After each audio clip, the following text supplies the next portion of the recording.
반갑습니다. 오늘부터 갈라디아서를 묵상하게 되었습니다.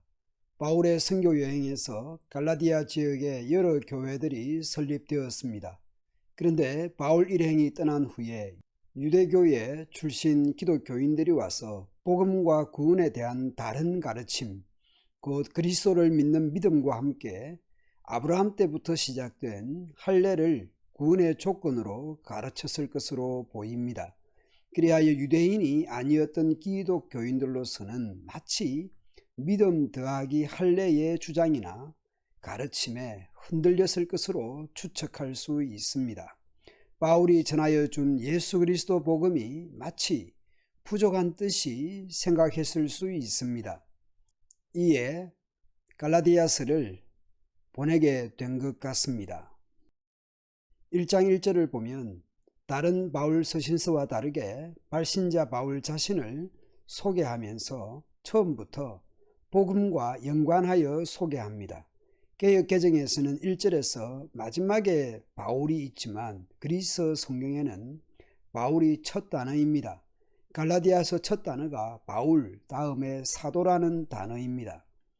바울의 사도됨은 사람들에게서 난 것도 아니요 사람으로 말미암은 것도 아니요 오직 예수 그리스도와 그를 죽은 자 가운데서 살리신 하나님 아버지로 말미암아 되었다라는 것이죠. 자신의 사도됨의 근거로 사람이 아닌 하나님이심을 말합니다. 곧 바울이 전하여 준 복음에 할례 같은 것을 더해야 하는 것이 아님을 처음부터 선언하고 있는 셈입니다. 오늘 본문 2절에서는 수신자가 나옵니다. 갈라디아 여러 교회입니다. 갈라디아는 지금의 터키 남부 지역에 있습니다. 갈라디아 지역의 교회는 바나바와 바울이 안디옥 교회의 파송을 받아 1차 선교 여행 중에 복음을 전하여 설립된 교회들입니다. 갈라디아 여러 교회들에게 읽혀진 바울 서신입니다. 곧 갈라디아 여러 교회들에게 보내는 공동 서신이었을 것입니다. 그러므로 갈라디아 여러 교회들은 이 갈라디아서를 공동으로 회람하며 읽었을 것입니다. 바울 혼자 갈라디아의 교회들의 문제를 생각하는 것이 아닙니다. 모든 형제들이 함께 갈라디아 여러 교회들에 대해 생각하고 있습니다. 1, 2절에서 발신자와 수신자가 언급되고 3절 이후에 문안 인사가 있습니다. 우리 하나님 아버지와 주 예수 그리스도로부터 은혜와 평강이 있기를 원하노라. 인사말은 일반적이지만 그런데 갈라디아서는 여러 바울 서신과 다른 점이 있다면 1장 1절을 보다시피 발신자에 대한 서술에서 다르며 다른 서신서에는 대개 나타나는 기도와 감사 부분이 나타나지 않는다는 점입니다. 도리어 4절 5절에서 성령의 분위기입니다. 영광이 그에게 세세토록 있을지어다. 아멘. 발신자를 소개할 때와 마찬가지로 문안 인사에서도 복음을 부각시킵니다. 곧 구원의 내용을 확실하게 밝히고 있습니다. 구원이 무엇입니까? 그리스도께서 이 약한 세대에서 우리를 건지시려고 우리 죄를 대속하기 위하여 자기 몸을 주셨으니 우리가 구원받은 자리가 악한 세대였습니다. 구원의 능동성은 그리스도에게 있습니다. 이 약한 세대에서 건지시는 것입니다. 어떤 방식으로? 대속하는 방식으로 자신의 몸을 주시는 대신 죽는 십자가 사건으로 우리를 건지십니다. 갈라디아 지역의 여러 교회들에게 무슨 문제가 있는 것입니까? 여러분을 그리스도의 은혜 안으로 불러주신 그분에게서 여러분이 그렇게도 빨리 떠나 다른 복음으로 넘어가는 데는 나는 놀라지 않을 수 없습니다. 여기서 다른 복음이라고 쓰니까 실제로 다른 복음이 있다는 의미가 아닙니다. 마치 사람들이 다른 복음이라도 있는 뜻이 말하거나 생각할까 싶어서 다른 복음이 없다라고 말씀합니다.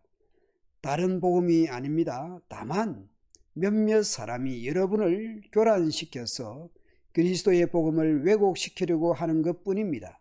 그리스도를 통해 구원받는 하나님의 은혜의 자리에서 어떻게 그렇게 빨리 떠날 수 있는가? 그리스도의 복음이 아닌 다른 복음입니다. 복음에 두 종류가 있는 것이 아닙니다. 그리스도 복음을 왜곡시킨 것이죠. 7절에서 몇몇 사람들이 등장합니다. 그들은 갈라디아 교회들을 자극하고 선동하는 것입니다. 교란시키고 왜곡하는 것입니다. 8절 9절을 보면 그들이 누구든지 간에 다른 복음을 전한다면 저주를 받아야 한다는 것이죠. 우리들이나 또는 하늘에서 온 천사일지라도 우리가 여러분에게 전한 것과 다른 복음을 여러분에게 전한다면 그들이 누구든지 간에 마땅히 저주를 받아야 합니다. 바울이 자존심을 내세우는 것이 아닙니다. 자신을 포함해서 누구든지 다른 복음을 전한다면 저주를 받아야 합니다. 그가 누구든지 우리든지 하늘에서 온 천사든지 저주를 받아야 한다는 것이죠. 참된 복음은 우리가 여러분에게 전한 것, 여러분이 이미 받은 것, 전하고 받은 것, 그것이 참된 복음입니다. 그 외에 다른 것을 더할 수가 없습니다. 그리스도 예수 복음 외에 할례든 그 무엇이든 더해야 하는 것이 아닙니다.